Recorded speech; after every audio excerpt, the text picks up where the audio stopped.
Charlotte Mason. All right. Charlotte Mason lived in the 1800s, and she really saw textbooks as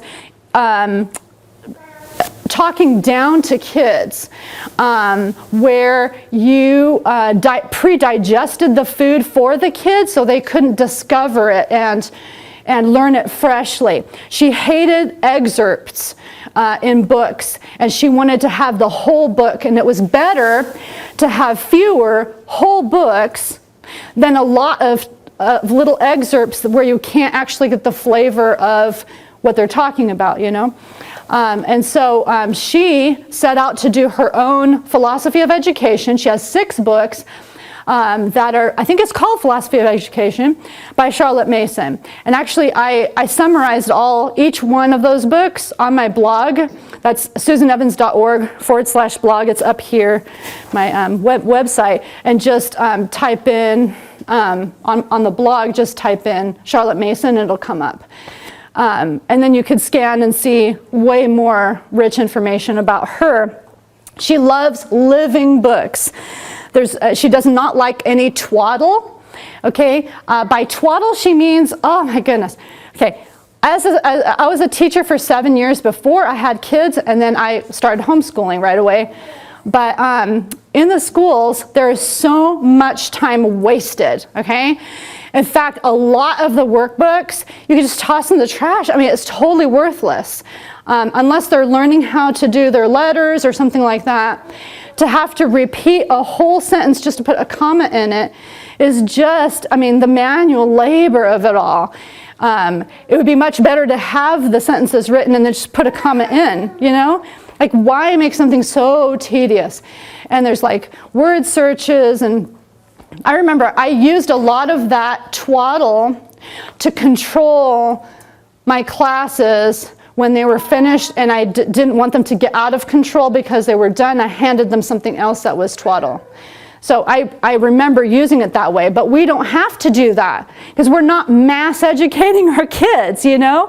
We can individualize it for them, and if you finish your school day earlier, by the way, life is just more joyful. You have more margin in your life. I mean, it's just a relief, you know? So, she also believed in short lessons. Short lessons keep the kids' attention, especially in the younger grades. Kindergarten, first and second. If you do an intense, like 10 to 15 minutes and then take a break, you know, I'm talking about math or something, then you have their focus that whole time and they don't drift. I don't know if you guys have those kind of kids that just soak up the whole morning doing the run, and you're like, oh, can we even do anything else? But so that, it's helpful, especially if you have younger kids, especially if you have boys that are wiggling around all the time, to do short lessons, and they do work. It's better to break it up and to do it in shorter installments. I also did that, by the way, to accelerate my kids in their reading skills. You know, instead of doing one longer lesson, you know, reading McGuffey or whatever it is, reader, you shorten it, okay? So I did it one in the morning and one in the afternoon, and they progressed 2 years in 1 year, you know? So it's cool. So short lessons sometimes work better than longer lessons because of the tedium, especially for younger or not out of control kids, that's the wrong. Hyper? No. Energetic. Yes. Okay. Narrations is another thing that Charlotte Mason believes in, and this is so good. Okay, this applies in my life too, by the way. Okay, so narration is, let's say we're talking about Uncle Tom's Cabin, and then the kid says at dinner time to the dad what happened in that chapter that day and how they felt about it and stuff. Well, narration is retelling, okay? So, and when you retell something and put it into words, you learn it. You master that more. She's right. Okay, so like when I hear an exciting sermon or something like that, and it's just like about faith and this and that, I'm like, I'm excited. I want to talk about it so that it goes into my soul and actually works itself out so I don't forget it, you know? So that. She also does written narrations, and written narrations are even better because you are retelling that story, and your hand is doing it also. So it really internalizes whatever it is that you're teaching. So let's say you're studying astronomy or something, and you want to have them, let's say you read a whole really juicy page about Jupiter, all these really super cool things. And then you give them a paper, what do you remember? And they write down, and it is so interesting what each kid remembers. They remember different things depending on their personality and stuff. So anyway, that's a narration, if you just retell. It's not really processing it per se as far as what you think about it. It's more what actually was the lesson, you know? So you retell it, is what she's saying.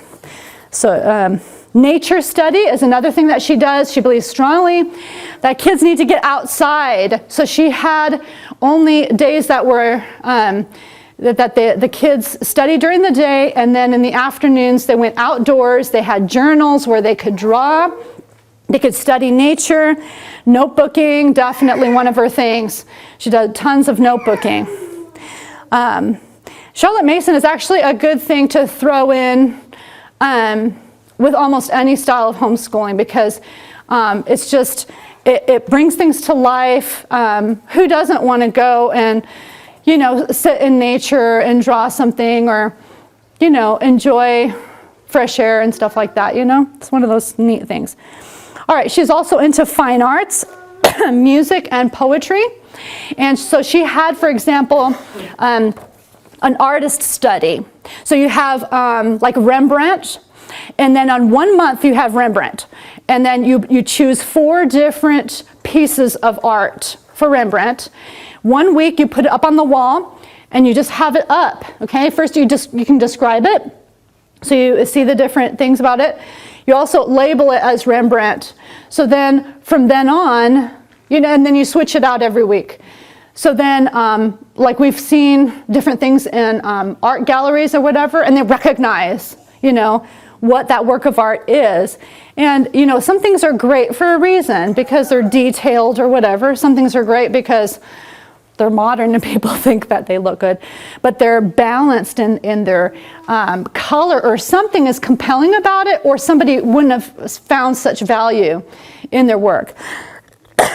Okay, so music, the same thing. She would have like Beethoven or something, and then you play one piece, you know, during the course of a month or a week or whatever, or one, you know, composer.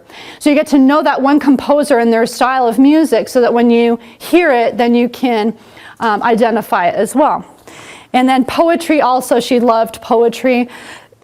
She thought it really came alive.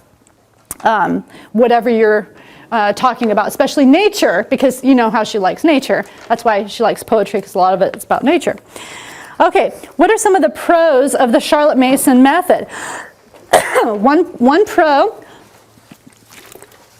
that I've already mentioned is that whole books are used for literature rather than excerpts. So the reading is much more interesting and not dry. And by the way, if it's more interesting, you can sustain their interest longer. Okay, if you're reading from a textbook, after reading to them, well, it depends on their age. Maybe after 20 minutes, or you know, they start going like this, you know. Whereas if you are reading some living book, and is he going to get out of this? There's like some guy that was in a jail, and his servant was putting a screwdriver into a cucumber, hiding it in there, and then giving the cucumber to the guy, and it was just they didn't want to stop. You know, and so you just keep going, and so you cover a lot more with joy, and it's not exhausting, you know. So, all right, let's see what else. Another pro is reading aloud and having children do open-ended nature study outside. Doesn't require much energy for the parent. Okay, of all these things, except for unschooling possibly, Charlotte Mason is the easiest form of homeschooling. And my best friend chose that form because she doesn't have very much energy, and she believes in her philosophy of education. She reads to her kids, has them narrate back short things, lessons and stuff, and they were progressing and they loved it, and it was their style. That was her personality. She loved that style. She believed in what Charlotte Mason was trying to do, and so that's how she did it. She didn't use the other methods, just Charlotte Mason. Okay, one of the cons is some topics that require study don't have living books. Like, I've never seen a living book about chemistry, for example. That would be nice, because I'm studying chemistry right now. It's very tedious. But yeah, there's some things you have to do that, that don't have these living books.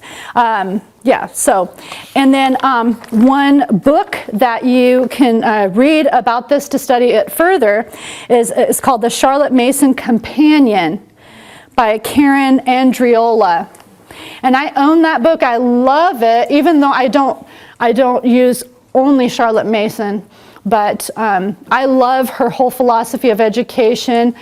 She loves the dignity of the child and not talking down to them and saying, letting them enjoy the story for what it is, the real thing, rather than something pre-digested by a textbook.